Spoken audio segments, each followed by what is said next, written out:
Baruch Hashem, it is day number 302 of our daily study of Rambam Sefer Mitzvahs. And in the 3 chapters a day study track of Mishnah Torah, we're continuing in Hilchas Malva V'Leva, the laws of loans, chapters 22, 23, and 24.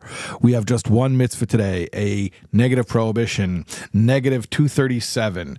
Now, 2 days ago, we had negative 235, prohibition against being the creditor in an interest-bearing loan deal. And then yesterday we had negative 236, which was the prohibition against being the debtor, the guy who pays the interest in an interest-bearing loan.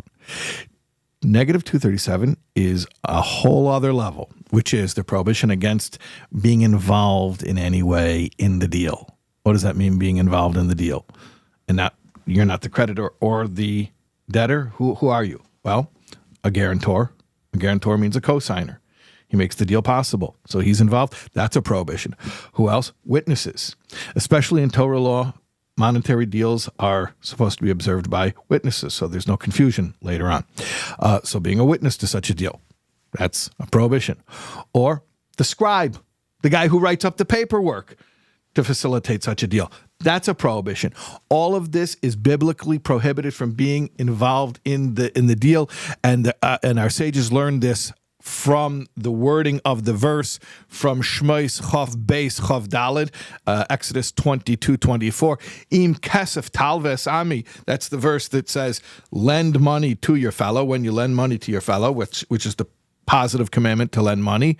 Lo sia lo kanesha. Don't be like a creditor to him, which we spoke about before, means don't pressure him to pay when he doesn't have it. And then the verse continues and concludes and says, Lo simun olav neshech. Do not place upon him interest. And our sages say, what does it mean, do not place upon him interest? It's talking about these ancillary roles to the deal, not the actual creditor who takes interest, but the people who allow it to be placed upon the borrower. And all of that is prohibited. Now, I want to clarify something because I'm concerned somebody's watching these classes and they're like, oh my goodness, I'm going to call Citibank tomorrow and tell them I'm sorry. I can pay the principal, but I cannot pay the interest on my credit card. It's prohibited according to Torah law. Okay, it is not. I'm sure you wish it were prohibited. It's not prohibited. You can and you will pay the interest. Okay, let me explain something to you.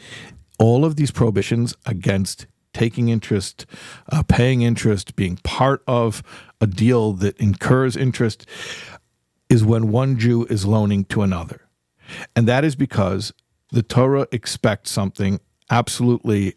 I'll say it, unreasonable from one Jew to another. It is not reasonable. It is not normal. It is not the way the world works that people can just go to each other and expect an interest-free loan. An interest-free loan is a big favor. I mean, that's what you do for your brother.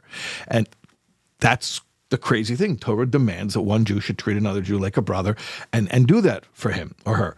But that's not the normal way the world works. In the regular world, people charge interest. It's understood. Now, obviously, they shouldn't take advantage and charge crazy rates, and there are regulations about that.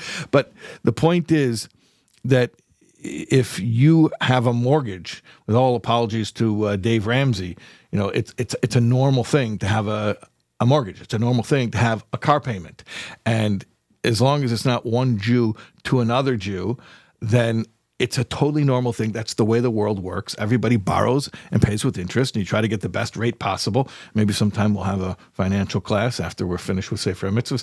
But I just wanted everyone to understand the context of these prohibitions. Okay, we will see you for more tomorrow, God willing.